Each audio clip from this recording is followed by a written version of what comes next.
Hello दोस्तों, तो आज मैं इस वीडियो के माध्यम से सीमेंस का डोल स्टार्टर कैसे वर्क करता है ये डिस्कस करने वाला हूँ। इसका मॉडल नंबर है 3PS32 जो कि आप देख पा रहे होंगे, और ये जो इसका एम्पियर है वो 16 एम्पियर मैक्सिमम है। तो इसमें हम देखते हैं कि इसमें सबसे पहले कि ये वर्क कैसे करता है और इसका क्या क्या पार्ट्स है। तो ये जो आप देख पा रहे हो, ये आप जानते होंगे, ये है कॉन्ट्रैक्टर और ये कॉन्टैक्टर है, और ये है रिले, ओवरलोड रिले है जो, और ये है इसका एनो स्टार्ट पुश बटन। और इसमें ये बनाया है काफ़ी कॉम्पैक्ट साइज में, तो इसका एनसी बटन अलग से नहीं दिया है। ये जो एनसी जो पॉइंट है अपना ओवरलोड रिले का, इसी में एक बटन दिया है।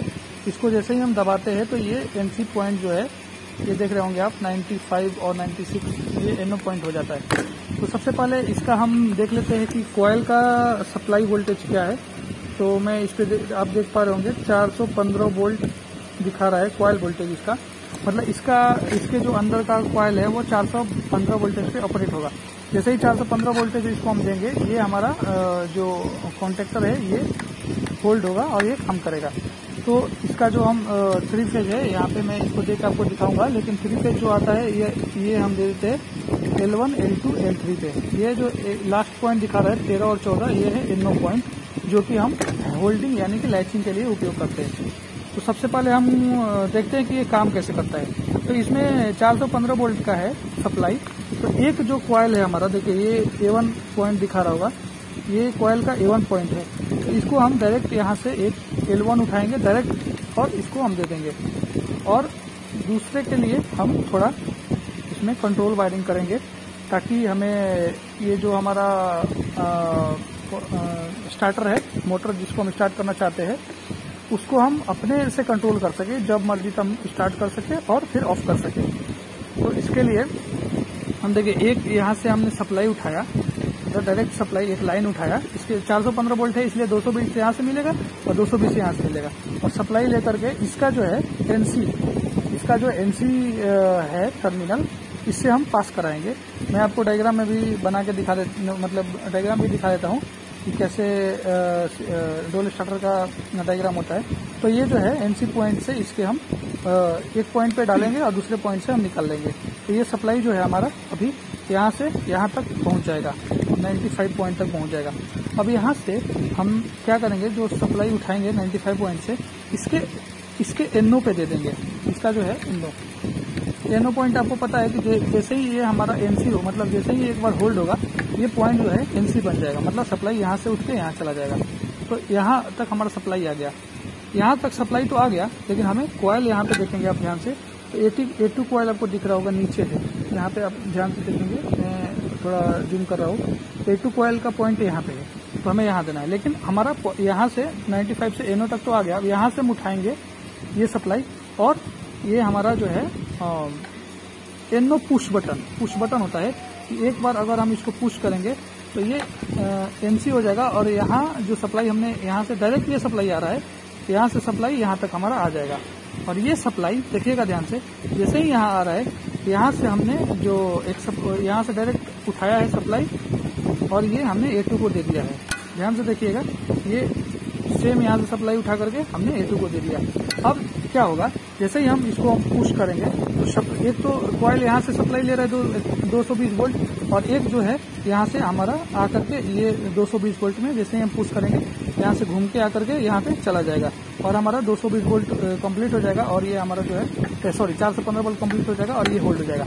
लेकिन ये पुश बटन होता है, एक पर दबाएंगे तो ये ऑन होगा, और जैसे ही छोड़ेंगे ऑफ हो जाएगा। तो इसके लिए हमें होल्डिंग करने के लिए लैच लगाना पड़ता है।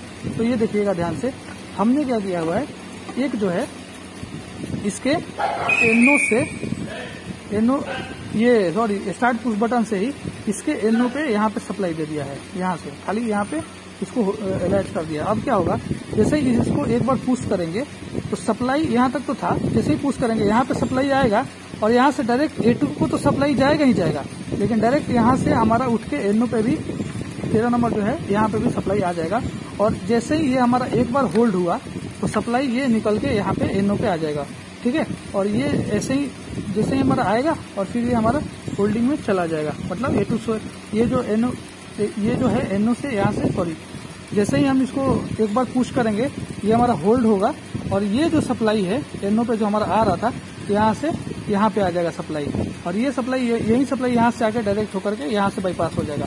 यानी कि इसका जो है फंक्शन सिर्फ एक बार के लिए ही है, एक बार ही सप्लाई ये इसमें प्रोवाइड कराता है, और जैसे ही एक बार ये सप्लाई प्रोवाइड करा के ये होल्ड होता है तो ये ऑटोमेटिक ही पूरा बाईपास हो जाता है। तो मैं आपको एक बार इसका कनेक्शन करके दिखाता हूँ। तो दोस्तों ध्यान से देखिए, हमने इसका कनेक्शन कर दिया है जो मेन हमारा आ रहा था। अभी देखिए ये हमारा टेस्ट पिन है, टेस्टर जिसको बोलते हैं। ये देखिए ध्यान से, ये हमारा तीनों फेज में हमें चेक कर लेना है। सबसे पहले हमारा काम यही है कि हम तीनों फेज में चेक कर ले कि हमारा सप्लाई आ रहा है कि नहीं। अब जैसा कि मैंने आपको बताया था, ये जो पॉइंट है इससे हमारा A1 पे सप्लाई आराम से जा रहा है, सप्लाई मिल रहा है। क्यों? क्योंकि हमने डायरेक्ट इसको डायरेक्ट सप्लाई दिया हुआ है। देखिए ध्यान से, तो एक कॉइल को तो हमारा पूरा हो गया। अब हमें इस दूसरे एक कॉइल के एक पॉइंट का तो पूरा हो गया, लेकिन दूसरे पॉइंट का हमें सप्लाई देना है जो कि A2 पे ध्यान से देखिए नहीं आ रहा है सप्लाई। तो लेकिन हमने जैसा जैसा आपको बताया था, ये डायरेक्ट सप्लाई उठाया। यहाँ पे देखिए सप्लाई आ रहा है, यहाँ से हमने क्या किया, डायरेक्ट सप्लाई हमारा यहाँ आ रहा है। इसके बाद हमारा सप्लाई यहाँ आ रहा है जो कि हमारा NC पॉइंट है इसके लिए। अब इसके साथ जो हमने सप्लाई यहाँ तक दिया हुआ है, यहाँ देखिए ध्यान से देखिए दोस्तों, यहाँ पे सप्लाई आ रहा है, और इसके साथ ही साथ जो हमने इसको यहाँ पे ये पॉइंट पे देखिए, इस पे भी सप्लाई आ रहा है। अब हम जैसे ही इस बटन को पुश करेंगे वैसे ही एक बार ये सप्लाई यहाँ आएगा, जो कि अभी यहाँ आएगा, और यहाँ से डायरेक्ट सप्लाई हमारा ऑन हो जाएगा, होल्ड हो जाएगा। मतलब ये हमारा ऑन हो जाएगा। देखिएगा ध्यान से, देखिए ये हमारा जो है स्टार्टर जो है ये होल्ड हो चुका है। और हम इसके आउटपुट भी अगर हम चेक करना चाहें, देखिए आउटपुट पे हमारा सप्लाई आ रहा है, यानी कि हमारा ये प्रॉपर वर्क कर रहा है। अब हम इसको दिखाते हैं कि ये जो है इसके जैसे ही पुश करेंगे ये हमारा ऑफ हो जाएगा। तो मैं देखिए ये जैसे ही मैं इसको पुश करूंगा ये यहाँ से सप्लाई जो है वो ब्रेक हो जाएगा। देखिए ध्यान से, और वहां से ये हमारा कट जाएगा। देखिए जैसे ही मैंने इसको पुश किया वैसे ही ये हमारा सप्लाई ऑन हो मतलब ऑफ हो गया, और ये हमारा मोटर जो भी हम यहाँ पे लोड लगाए रहेंगे पंप ही और मोटर ही लगाते ऑफ हो जाएगा। फिर से एक बार चेक करते हैं, देखिए ध्यान से, देखिए हाँ जैसे ही हमने ऑन किया ये ऑन हो गया। अब जैसे ही ऑफ करूंगा ऑफ हो जाएगा। देखिए तो ये हमारा इसका प्रॉपर जो है वर्किंग हो गया है। अब मैं आपको दिखाता हूँ कि इसका वायरिंग डायग्राम क्या है और कैसे कार्य करता है।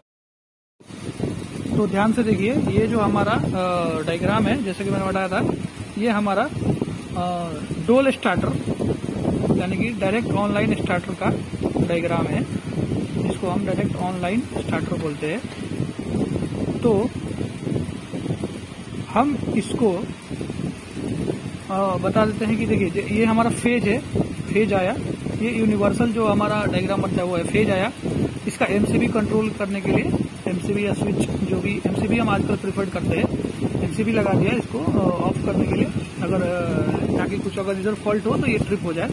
उसके बाद ये हमारा, जैसे मैंने आपको दिखाया था, ये हमारा जो एनसी जो दिखाया था ओवरलोड रिले का, ये एनसी का सिंबल है, और ये हमारा स्टॉप पुश बटन, ये लेकिन ये जो है कॉम्पैक्ट में बना दिया, इसी में दे दिया है। अलग से अगर हम देखते हैं स्टॉप पुश बटन के लिए आता है जो रेड कलर का होता है, और साथ में स्टार्ट पुश बटन है, और ये हमारा कॉइल के A1 पे चला गया है, और A2 पे न्यूट्रल दिया है। और ये हमारा कॉइल अगर 415 वोल्ट का है तो हमें फेज ही देना है, और अगर 220 वोल्ट का है तो हमें न्यूट्रल देना है, और ये हमारा A2 आ जाएगा।